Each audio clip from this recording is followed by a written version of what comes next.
Buenas tardes, seguidores de Diario 24 Horas. Pues hoy estamos con el periodista de investigación Ricardo Ravelo. Vamos a platicar un poco sobre su nuevo libro dedicado al fentanilo. ¿Sí es verdad, maestro? Sí, así es. Entonces, pues cuéntenos, maestro, ¿qué vamos a encontrar? El tema en boga ahorita prácticamente es el fentanilo, en la cuestión del combate a las drogas. ¿Qué nos platica usted en este libro sobre ese tema? Mira, el libro es una amplia radiografía detallada respecto del trasiego de fentanilo, cómo se consigue en China, cuáles son las vías para comprarlo, la red de laboratorios que opera en el país y su exportación o tráfico hacia Estados Unidos, el control que tienen los grupos criminales, 6 en total, de zonas portuarias, aduanas, aeropuertos, para poder mover esta droga, que como sabemos es la más consumida en Estados Unidos. Me adentro pues a contar, digamos, detalles respecto de por qué se ha provocado tantas muertes en Estados Unidos. Se habla de que la mayoría de los casos son sobredosis, pero esta sobredosis tiene una explicación. Resulta que pues no hay una receta en específico que determine las dosis que debe llevar cada pastilla. Entonces las investigaciones de la DEA, por ejemplo, han evidenciado que de los cargamentos decomisados en la frontera o en Estados Unidos, muchas pastillas tienen dosis menores, pero hay pastillas que tienen mucha dosis o exceso de dosis que pueden matar a 3 personas incluso. ¿Sí? Entonces todo eso se explica en el libro, además de pues, los grupos del crimen organizado, que son Sinaloa, Jalisco, la familia michoacana, Noreste, Cárteles Unidos, entre otros, que son los que pues, han explotado mucho este mercado del fentanilo, porque además de que tienen facilidades por la corrupción que manejan, con la que operan en México, también lo cierto es que no hay controles suficientes para frenar el flujo de fentanilo que viene de China, porque resulta que es tan fácil adquirirlo que pues basta con meterse a una página web, contactar una empresa en China, hacer el pago y el fentanilo llega al país, ¿no? El libro, por lo que pude revisar de rápido, hace una radiografía en las primeras páginas de lo que es el fenómeno del fentanilo. Quizás sea, no sé si esté bien como ponerlo así, sí. Se habla mucho, pero no se tiene el contexto a veces, ¿no? Se dice, es que el fentanilo se consume mucho en Estados Unidos, se produce en México, pero casi no se explica. Por ejemplo, en el caso de Estados Unidos, quiero detenerme ahí, ¿cómo empezaron a consumirlo? ¿Qué pasó? ¿Por qué de repente dejaron de ser fanáticos, si se me permite el término, de la cocaína y pasaron al fentanilo? Creo que traía algo así el libro, sí, ¿no? Sí, el libro plantea eso. Digamos que ya el fenómeno como tal hizo crisis hace 10 años, un poco, más o menos una década. Hay que recordar que el fentanilo empezó a consumirse porque hubo en Estados Unidos una etapa en la que se recetaba fentanilo para todo. Y fue un gran negocio de las farmacéuticas inundar de fentanilo el país. Autorizaron a muchísimos médicos para poder suministrar las recetas, les pagaban mucho dinero para recetar fentanilo para enfermedades que ni siquiera lo ameritaban. De tal manera que, bueno, cuando las autoridades detectaron que ya había un gran mercado, que había adicción, pues ya era tarde, ¿no? Y entonces este mercado pues, resultó bastante atractivo para los grupos criminales mexicanos y de América Latina para empezar a mover fentanilo y sacar ganancias multimillonarias de un mercado que pues iba en ascenso, iba creciendo. Entonces, pues en efecto, esto desplazó un poco, digamos, yo creo que hasta un 40-50% el consumo de cocaína, el de heroína, y se instaló como una de las drogas centrales el fentanilo. Pero los grupos criminales mexicanos se las ingeniaron y entonces empezaron a añadirle fentanilo a casi todo lo que se consumía en Estados Unidos, marihuana, cocaína y heroína, ¿no? De tal manera que, bueno, esto también aumentó la crisis de salud pública y las muertes. Ahora, en el libro también pasa revista a los grupos delictivos que controlan el trasiego de fentanilo. Aquí, desde su libro, o bueno, en el libro, ¿cuál es el cártel que domina? O sea, porque, por ejemplo, lo contextualizo así. En este gobierno, en esa administración federal, se está combatiendo, se menciona el tráfico de fentanilo, metanfetamina. Sí. Se ataca, si se me permite el término, se ataca en particular al cártel de Sinaloa y al cártel Jalisco Nueva Generación, pero usted me acaba de mencionar otros. ¿Estos cómo, o sea, se pelean entre ellos las rutas? ¿Qué procede? No, bueno, los más importantes, o sea, por su tamaño y por la capacidad que tienen operativa y control territorial, pues son Sinaloa y Cártel de Jalisco, son los que empezaron. Luego se sumaron otros, está el Cártel del Noreste, que opera acá en la zona de Tamaulipas, Nuevo León, la familia michoacana, Cárteles Unidos, los Viagras, por citar a estos, son como 5 o 6 los que ya están metidos en el negocio del fentanilo y además tienen control territorial en Estados Unidos. Por ejemplo, la familia michoacana domina 10 estados en la Unión Americana, Sinaloa pues tiene más control allá y tienen muchos operadores, porque lo que siempre se pregunta la gente, ¿cómo llega el fentanilo, llega el consumidor, etcétera? Bueno, pues a través de sus redes, ¿no? Y estas redes operan con impunidad, porque en Estados Unidos también hay corrupción, y muchísima corrupción de la DEA, de las instituciones que están a cargo de la seguridad, porque también hay una realidad, hay una necesidad de consumo de droga en Estados Unidos. Si esto se detiene de tajo, pues la situación se complicaría mucho en ese país, ¿no? Lo que yo considero que es bastante cuestionable es que solamente se señale a México o a Canadá como las principales fuentes de suministro de fentanilo, porque hay mucho fentanilo que también llega directo a Estados Unidos, pero de ese no se habla. ¿Y ese, por ejemplo, lo menciona en el libro? Sí. Sin spoilers, digo, para que lo lean. Por ejemplo, ¿por dónde entra? Entra por Alaska, por ejemplo, por la zona de Alaska. Es una de las fuentes que, o directamente llega por mensajería, porque se compra a través del hilo electrónico. Hay empresas en China, por ejemplo, que tienen representaciones en Estados Unidos y trabajan para el mercado legal y para el mercado ilegal. Entonces, a través de sus sitios se puede comprar el fentanilo y se manda a Estados Unidos, o sea, con esas libertades, ¿no? Y esto, pues obviamente, habla de una falta de control que contradice el discurso de Donald Trump de que había sostenido pláticas con China para frenar este flujo, lo cual, bueno, pues lo que se ha demostrado es que hay muchas facilidades para conseguirlo. Ahora, de estos envíos por correo, ¿ya viene fabricado o mandan los precursores? No, son los precursores. Y luego se procesan en México o allá. Pero entonces en Estados Unidos hay laboratorios de fentanilo. También hay laboratorios.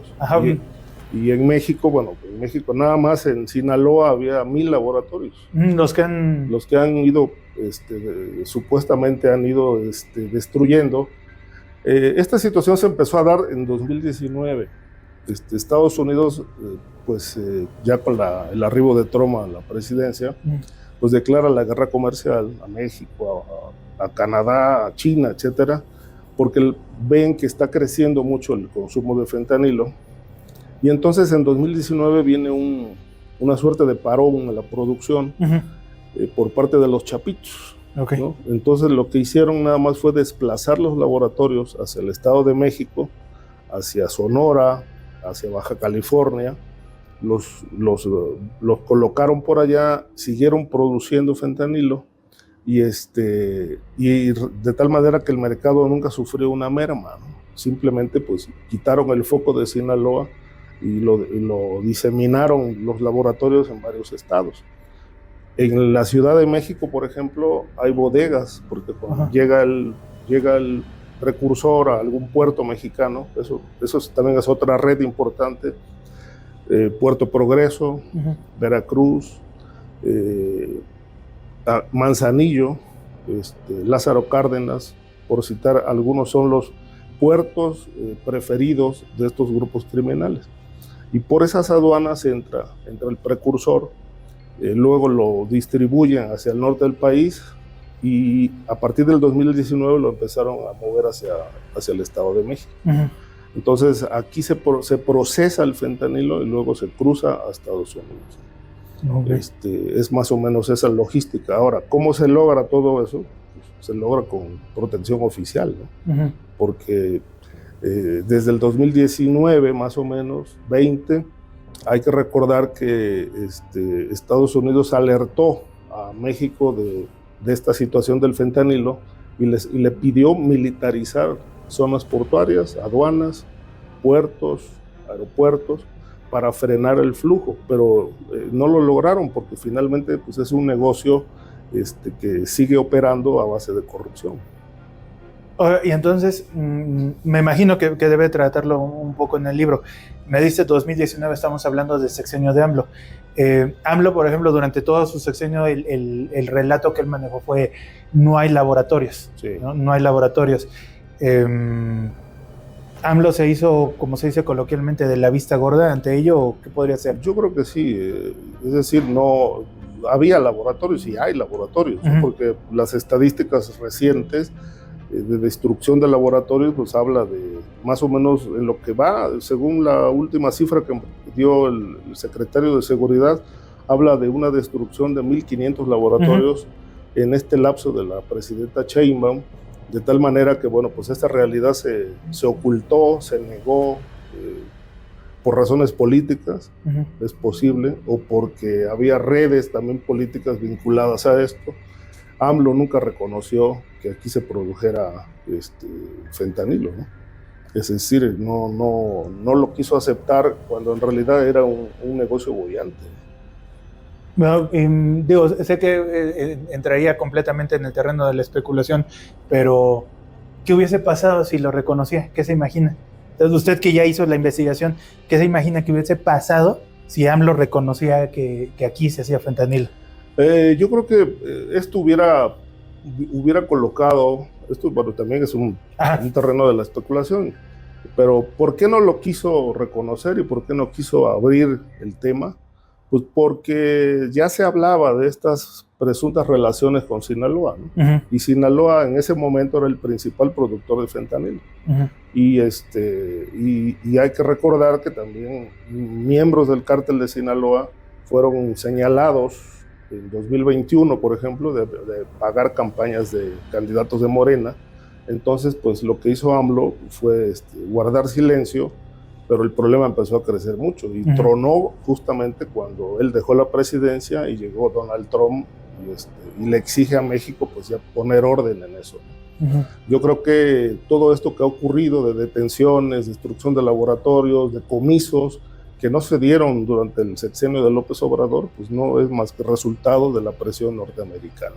Oye, pero entonces, insisto, para no adelantar nada del libro, me comentaba incluso que esta red de distribución, creación de fentanilo, tiene tomados varios puertos. ¿La situación continúa? O sea, lo que usted ha podido rastrear, ¿la situación continúa o se ha moderado? No, mira, en realidad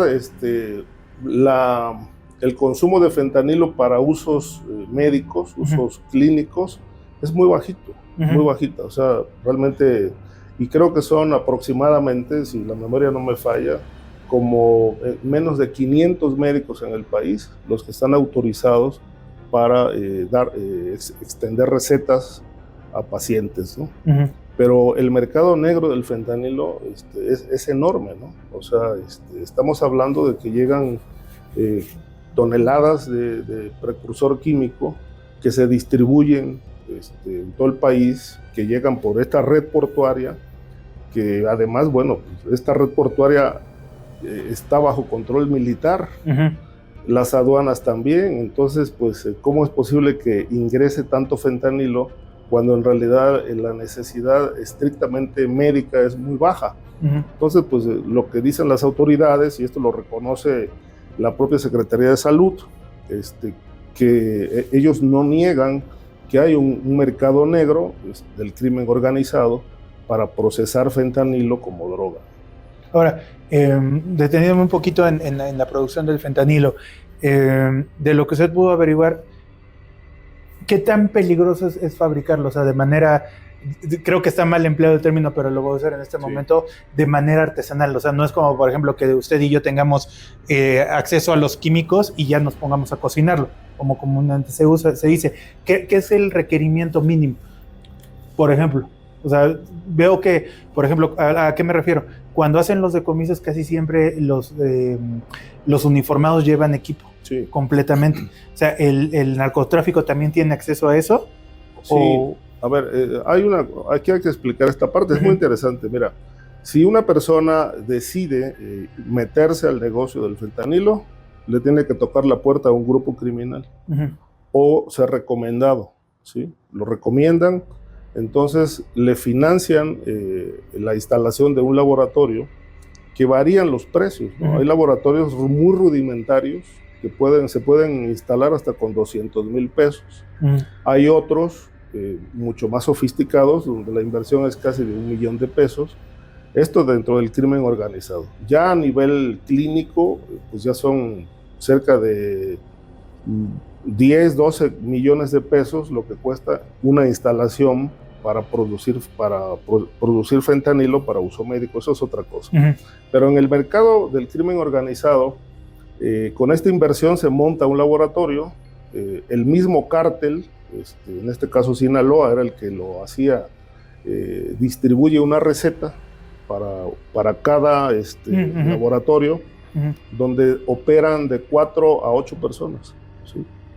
Con esa receta empiezan a producir las pastillas de fentanilo y tienen las dosis adecuadas.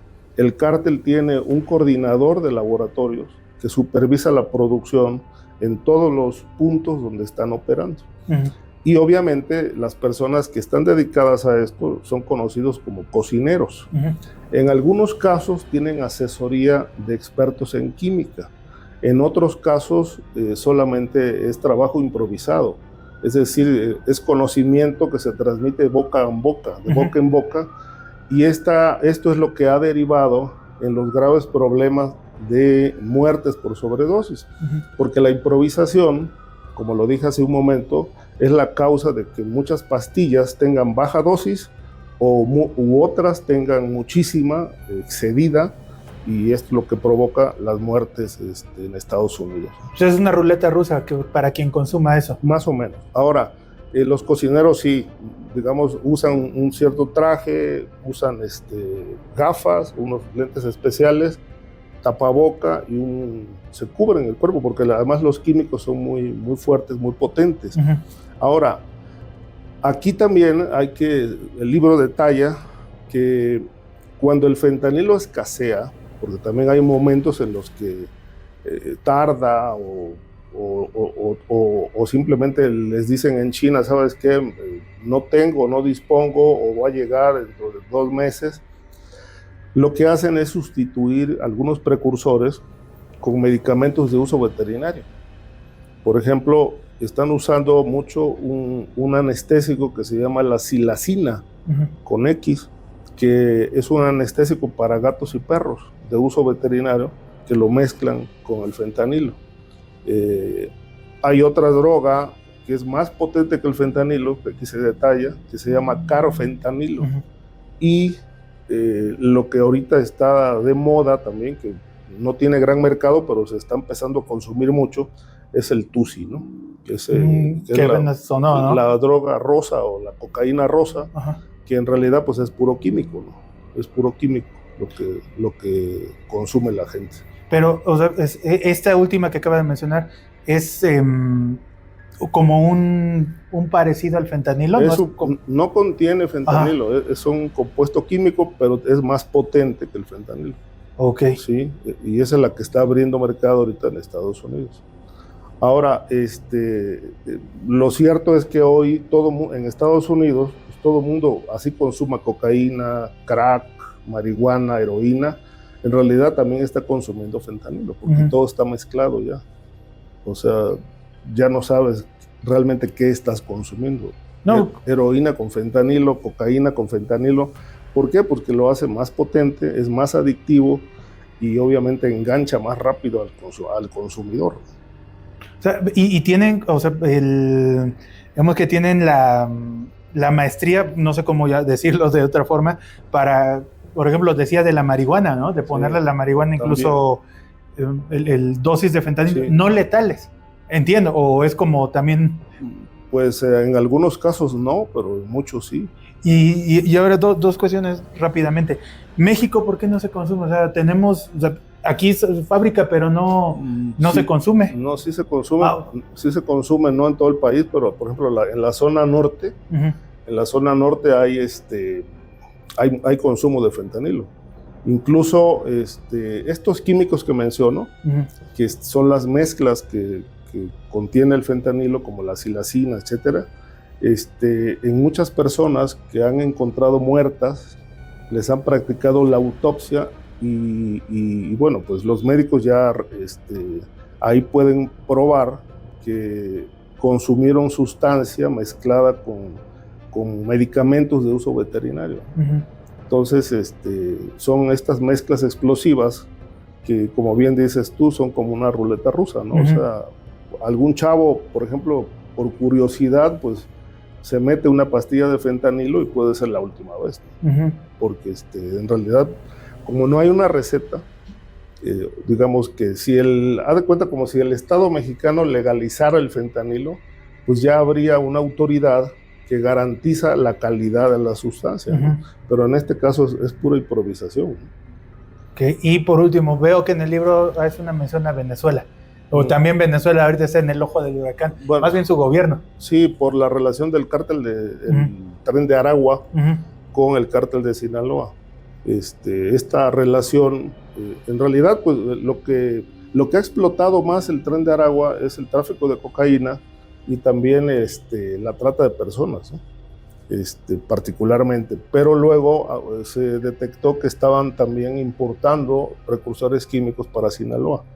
Entonces, por eso Estados Unidos los declaró grupo terrorista, ¿no? Al Tren de Aragua. Al Tren de Aragua. Y no sé, para no spoiler a la gente de que lea el libro, ¿existe el cártel de los soles? ¿Sí existe? Sí, es el cártel de Maduro, ¿no? El cártel de los militares. Pero ellos ¿qué trafican, por ejemplo? Ellos trafican cocaína y tienen un mercado amplio también en el lavado de dinero. El cártel de los soles movía mucha droga por el Caribe mexicano. Y este grupo, que bueno, fue la mayoría de los altos mandos que lo encabezaban en la primera etapa de Trump como presidente, pues tienen órdenes de aprehensión internacional, ¿no? Y esto se retomó apenas recientemente con esta nueva arremetida de Trump por destruir este grupo, incluido la cabeza, que es supuestamente el presidente Maduro.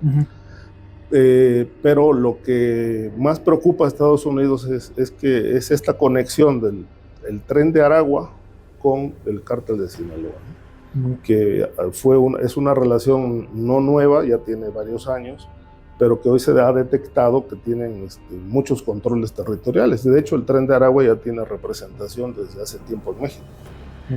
Pero eso no significa, con este embate de Estados Unidos, de Trump en particular, contra los cárteles y el fentanilo, que sus ciudadanos dejen de consumirlo, ¿no? ¿Cómo ve? No, ellos tienen un grave problema de salud pública y creo que lo están desatendiendo.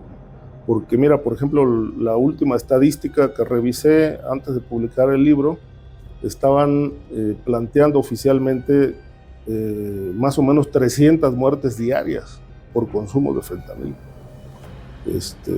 O sea, y los picos más altos han llegado a 100,000 anuales, por sobredosis. Sí, entonces, por eso que dice, bueno, pues, ¿qué está pasando, no? O sea, nos están inundando de fentanilo, pero la visión a mí me parece sesgada porque no todo el problema viene de fuera. En Estados Unidos también hay redes de corrupción que permite que el fentanilo ingrese. Y además, el grave problema adictivo, desde mi punto de vista, no es toda la responsabilidad de los cárteles, ¿no?, sino de las farmacéuticas en Estados Unidos, que mediante corrupción pues operaron el suministro de fentanilo para pacientes, pagándole a los doctores para recetar el fentanilo hasta para dolores de cabeza. Algo que no lo requería. No lo requería, exactamente. Crearon un mercado. Exacto.